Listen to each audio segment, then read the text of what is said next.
had some close calls already. There could be even tougher days ahead. Cheer up. It might be all downhill from here. Meaning things will start becoming easier for us? Or our situation will deteriorate from here? Who there, wanderer? Stay thy course a moment to indulge an old man. May I inquire if perchance you retain among your traveling companions a man who adheres to the given name of Gale?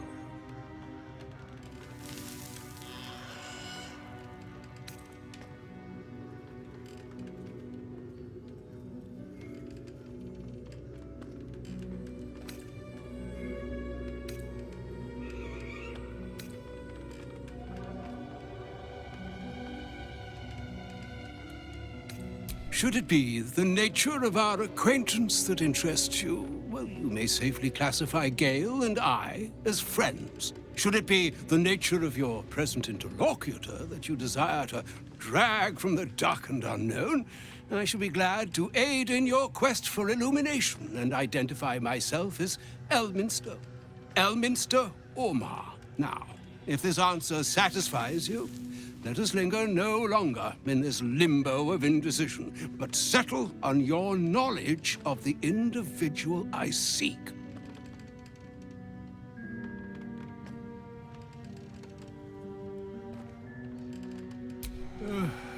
Ever a man of leisure. Would it pain you greatly to assist me along the little voyage I intend to undertake to this aforementioned camp? And I would confirm it to be so. Please, after you.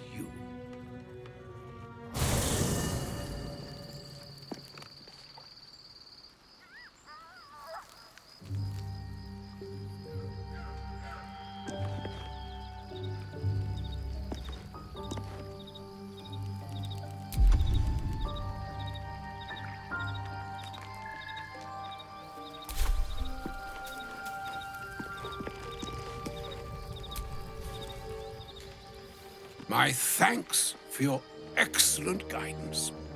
And yonder I spy the object of my pursuit. Elminster? The very same, Gale.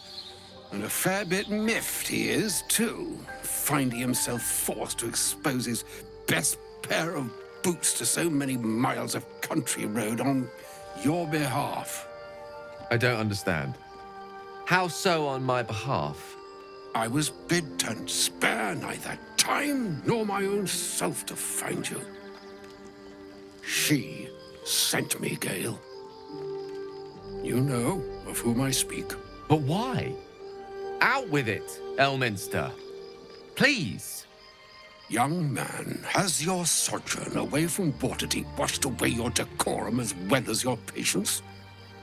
Nigh a 10-day I've gone without honest fare, worthy of the name, drank naught but what the sky entitled my thirst. Why, some bread, cheese, and a cup of wine would appear unto me a feast.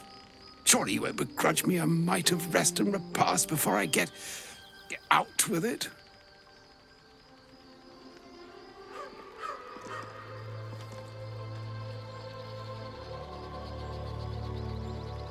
Oh, for the love of... Fine, fine. I'll turn a deaf ear to the clarion calls with which my scorned stomach beseeches me. Graver matters are at hand. Plenty to digest, after all. A good deal to stew over, if you will. Words ladled with import should be savored so as to better absorb their meaning. Wouldn't you agree? Elminster! Right. You see,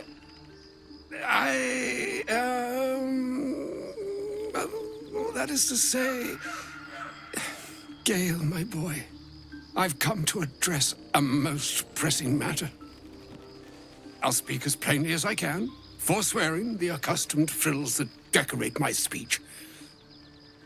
I'm here on behalf of Mistra.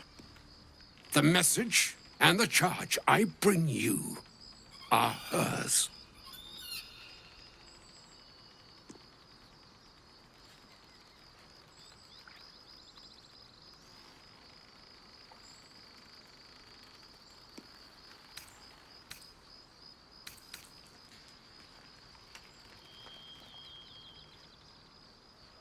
Oh, Mistra's delicate feet are ill-suited for the hardships of the road. You know where you went wrong, Gale. No, we needn't dwell on that here and now. But even so, you're to be given a chance of redemption. Mistra would consider forgiveness. She would consider what she considers to be forgiveness. Mistra is aware of the misadventures that have befallen you both. She knows of your strife with the Absolute, that most insidious of evils.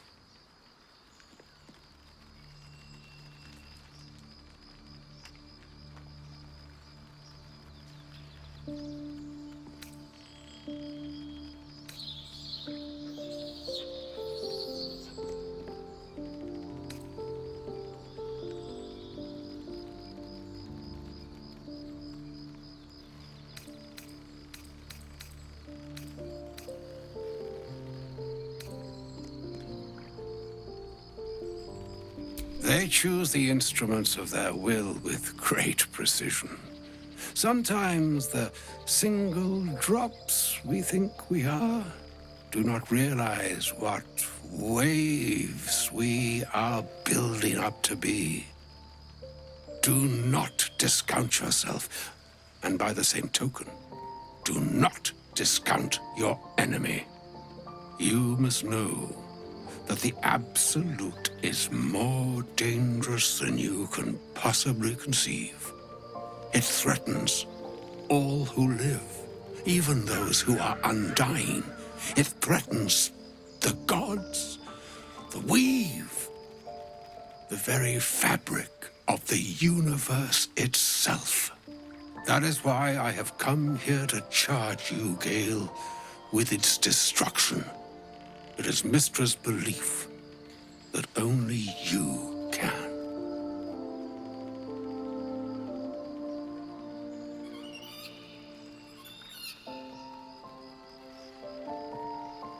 The orb. Precisely. Mistra has granted me the power to stop the clock, as it were, on the orb's rush to overpower you. Instead, you will be able to unleash its lethal combustion at will. Interesting. This could be help, or hindrance. We shall have to see. You must find the heart of the Absolute, whatever that may be, and use yourself as the catalyst that will burn it from this world.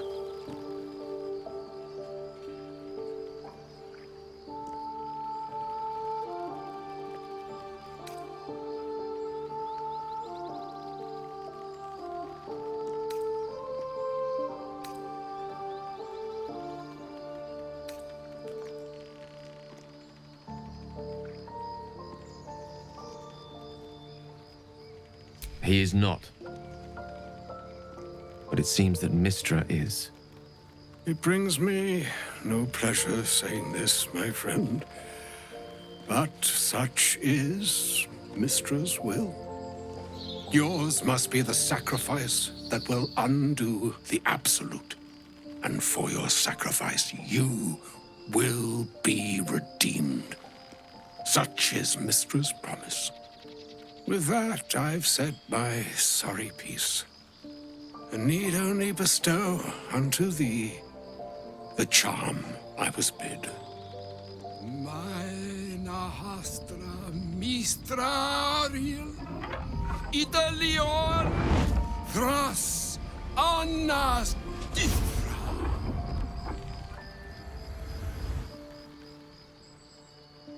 It is done. Both charge and charm have been committed into your care. To you, I commit into care Gale himself. I count on you to shepherd him well on this strangest of journeys.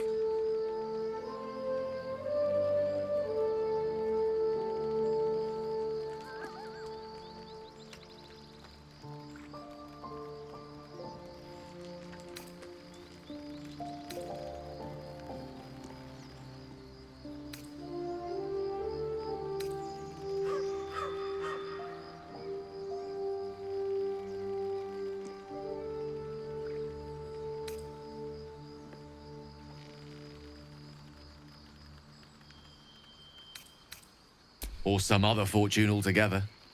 Like moons make swell and wane the nescient seas, so too the sky-strewn gods ordain the tidal fates of mortal days. And yet, an ocean born in lonely hours, come ebb, come flow, come all that is beyond the breadth of our dominion. Be a moon unto yourself. Even the waves of fate can break upon the shores of will. Farewell, my friend. Farewell, Elminster. I'm glad she chose you.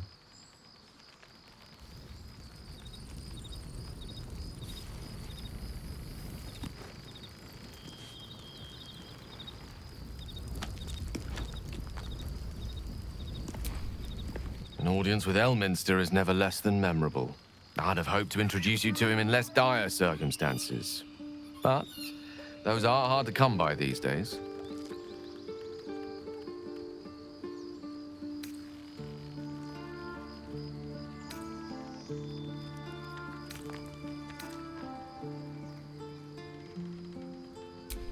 The Doddering Act is merely an illusion, one he's most adept at maintaining. Elminster is the most formidable wizard in the realms. Perhaps in existence. For Mystra to have sent him, the severity of her bidding could not be clearer, or weigh more heavily on me. Time seems so infinite when you're young. A month is an age. A year is a lifetime. It is a strange feeling to realize how little of it one might have left.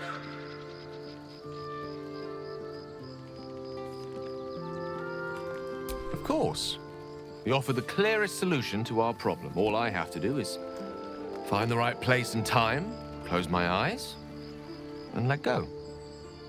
Then the slate will be clean. Wrongs will be righted, the absolute will be gone, and I along with it.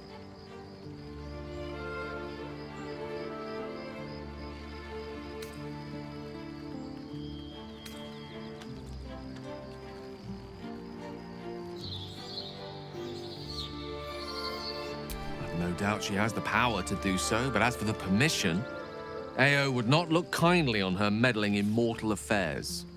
Divine intervention has a tendency to make things worse, not better. As for Elminster, he's saved the realms more times than legend can recount. But to take on a god is no easy feat, even for him. My orb is the best chance we have, and only I can wield it.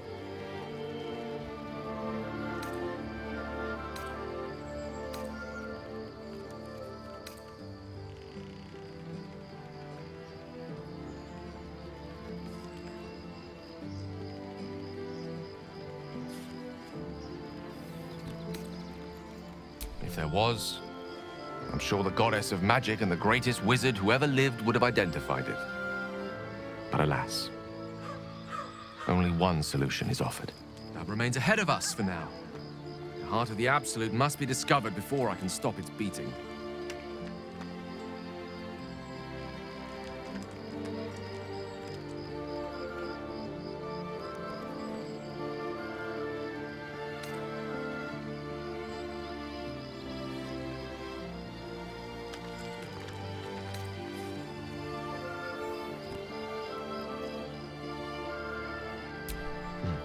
Then I suppose there is nothing more to be done but find the heart of the Absolute and stop its beating.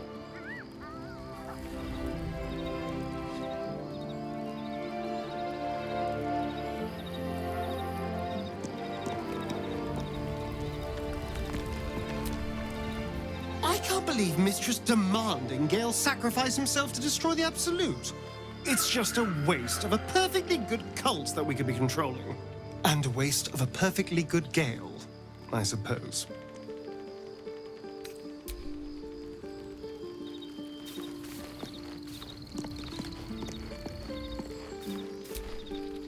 Oh, was that Gale's granddad?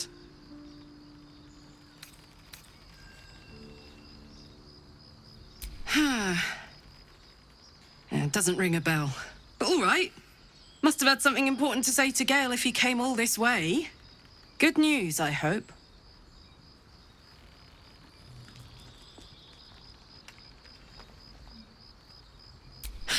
Whoa now, he's got a... Well, I guess that would explain a little, but... Mistra? I mean, this is a lot to take in. What's he going to do?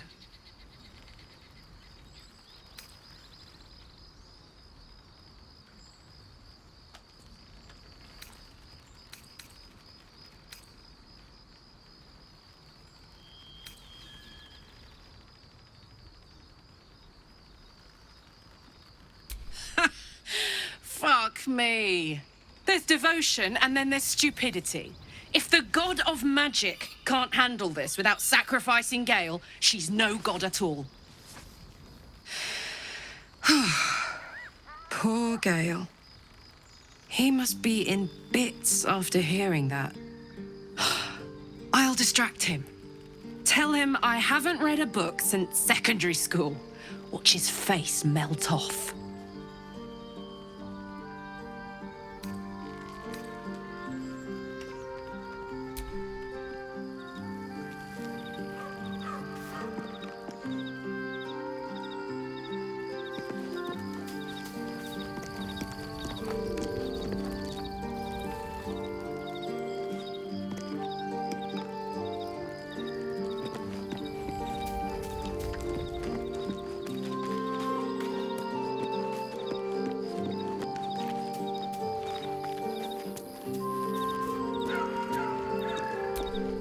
You wish to speak?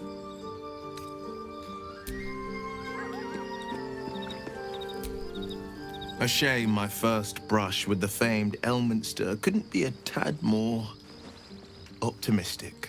Listen, I might invoke the Triad from time to time, appeal to Helm, but I'm no man of faith. Not like Gale. I don't know what drives a man to consider his own death, among countless others, to be an appropriate exchange for his goddess's forgiveness. To me, it all sounds like nonsense. The faith that matters most is that which you hold in yourself, in the ones that most matter to you. Big Bomb be damned. Gale's got everything he needs to defeat the Absolute already. Talent, nerve, and powerful allies at his side. I hope he'll come to see that.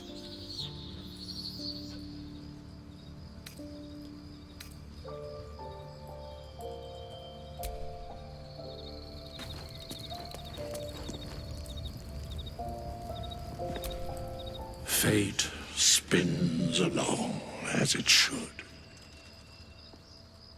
Dost thou require a new ally? Or mayhaps a resurrection instead?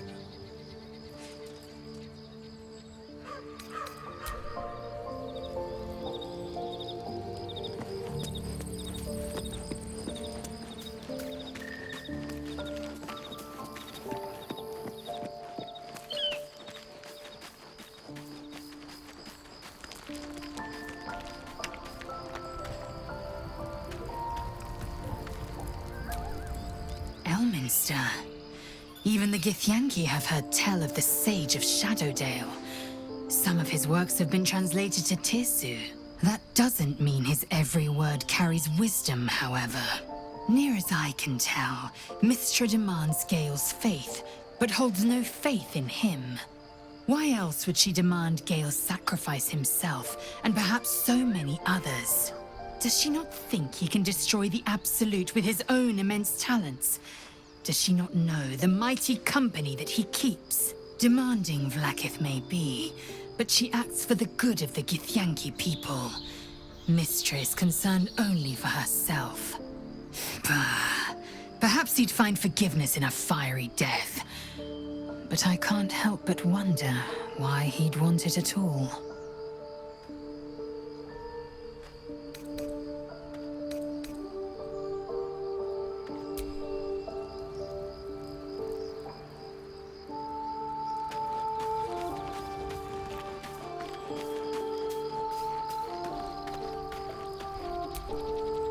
I can't believe Mistra actually expects Gale to just sacrifice himself like that. Seems like a waste of a fine mind.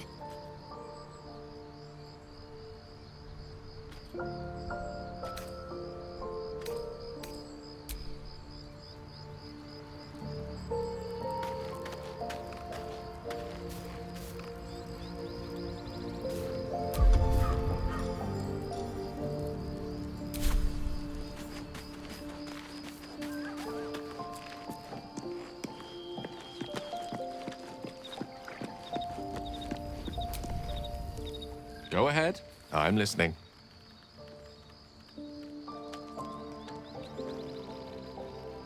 She expects those who seek to use the weave to do so honestly, and with respect for its potential to destroy, as well as its potential to save. I doubt she's asked many of her followers to blow themselves up. That's a fate she's bequeathed exclusively to me. She wouldn't ask such a thing if it weren't our only means of survival. However much she's annoyed at me.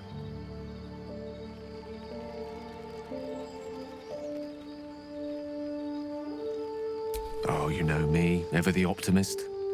I'm trying to focus on the positives. Truth is, I was living on borrowed time already. Consuming those items would only have kept the orb sated for so long.